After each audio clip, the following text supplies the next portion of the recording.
One of my favorite quotes in life is by Albert Einstein, who once said, "The world is not bad because of those who do harm, but because of those who look at it and do nothing."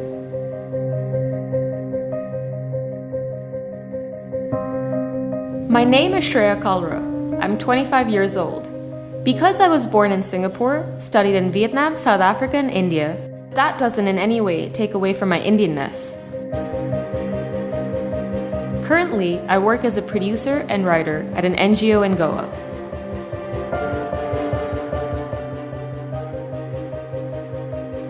I wasn't raped, I wasn't molested, I wasn't even touched. So then, am I supposed to consider myself lucky? I was at the start of my career, and I was super excited. I'd be in a newsroom, I'd be writing the stories that I thought would change the world, but it really didn't take long for the bubble to burst till reality came pouring in. Pretty much 2 months after I started working, I was in the standing area of my office. I was typing out a story. My boss is on his way to his desk. As he's walking, he turns around, he looks at me, and he says, "You're standing like you're asking to be spanked."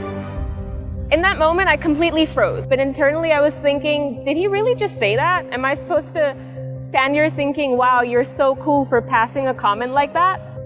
I didn't know how to react. After all this happened, I was still coming to work, but I was still dealing with what he had said, how uncomfortable he had made me feel. I was unhappy with the whole thing, but more than that, I was really unhappy with myself that I didn't stand up in that moment and say that this is not all right what you just said. And while all of this was happening, another male colleague thought it was all right to post completely out of context tweets about me. The same boss who had made this comment told me, just let it go. That's when I realized that I'm not in a safe and comfortable environment and people can just get away saying what they want and I'm supposed to be a sitting duck. That's when I went to the Internal Complaints Committee and I decided to file a complaint about these two incidents. After I went to the Internal Complaints Committee, I could say that I faced a whole other layer of harassment because I was made to work with my boss. And of course, he wasn't happy that I filed a sexual harassment case against him. I was completely alienated from my colleagues. They were told not to interact with me. My stories were rejected day after day after day. I was trying to be made redundant. There were days when I would go into the bathroom and I would cry. Newcomers who came into the organization were told, oh, watch out for that feminist type. I was bad influence by alienating me, by rejecting my work. I knew that he was essentially punishing me for raising my voice against him. People were saying, oh, she's overreacting. It was just a couple of tweets. It was just a comment. What's the big deal? When I told my parents, they were unhappy. Parents are parents and they have their own set of concerns. It was not easy coming into work and battling a really crass sexual harassment struggle. Because we imagine we go into these safe quarters with educated people and educated men. You don't imagine them passing comments that you would otherwise be expecting on the street. A part of me was struggling with a lot of anxiety, self-doubt. I was coping with high levels of stress. Having said that, the larger part of me, in fact, was very confident that the battle I had started fighting was for the better. I didn't want anyone to get fired. I just wanted a very sincere apology that you understand that what you said and did was wrong. And I didn't want anything like this to happen to me again and to any other woman who walked into the organization. After 3 months, the committee got back to me with 2 namesake apologies, and they very categorically told me that, look, the editor cannot be easily replaced, so you have to find a way to work with him.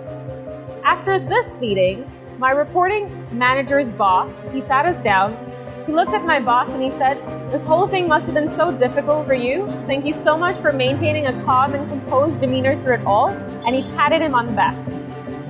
I faced all the alienation, I faced all the humiliation, and my boss got a pat on the back for making a spanking comment. And I literally left that room feeling like I had been made a fool of this whole situation.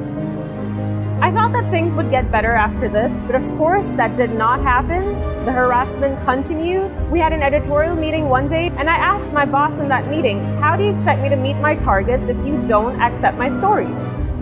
We had a bit of a verbal spat after that, and my emotions got the better of me, and I ended up using the F word. As soon as I used the F word, he banged the table and he said, "There, call the HR right now." One word that I used hurt his ego so much that he called the HR to complain against me after months and months and months of pushing me to my limit, testing my waters, frustrating me. When my boss made that spanking comment, the Internal Complaints Committee said that his intention might not have been in the wrong place, but the words came out incorrectly. It just reminded me that whenever women try to raise a voice, they will be termed as "bahut zyada bol rahi hai, apne limits mein raho." But men can get away with saying whatever they want and be given the benefit of the doubt. I wasn't given the benefit of the doubt when I used the F word. I was immediately taken to the HR and I was immediately termed as a troublemaker and I was immediately told I have an attitude problem. What was my benefit of the doubt? I was really proud of myself for standing my ground and seeing this whole thing through. But at the same time, I did realize that it's best now for me to maintain my self-respect and leave, and I decided to quit. मेरे पास बहुत सवाल हैं. What kind of society are we living in? I don't think it matters any longer who we mingle with. Rich, poor, educated, uneducated, working class, non-working class. The roots of sexual harassment and gender-based violence, they're so deep and so pervasive. Why are we expected to behave like this is normal? Why are we expected to make peace with this kind of behavior? Why are we expected to become comfortable with this kind of humiliation? Traveling करते समय बस में, train में, on the road, छेड़छाड़, किसी की गंदी नज़र, गंदी touch. We're just expected to keep up with this behavior. And my story is a very common story. So common that women in every city, in every state across the country have experienced this. Millions of women just stepping out of their house to earn a living, become economically independent, to make their families proud, make themselves proud. They have all experienced this. बस कहानियाँ ही बदलती हैं, लेकिन मुद्दा वही है. I'm certainly more than the way I look, the way I talk, and I'm also more than the clothes I wear and the body I have. I'm also a voice, strength, dignity, and self-respect. I certainly didn't let my experience at my organization in any which way color the way I see the world or turn me into this bitter, angry person. In fact, if at all, it's given me more of a zeal to go out there and work in creating a more harmonious and peaceful society where everyone has equal rights and equal choice and equal opportunity.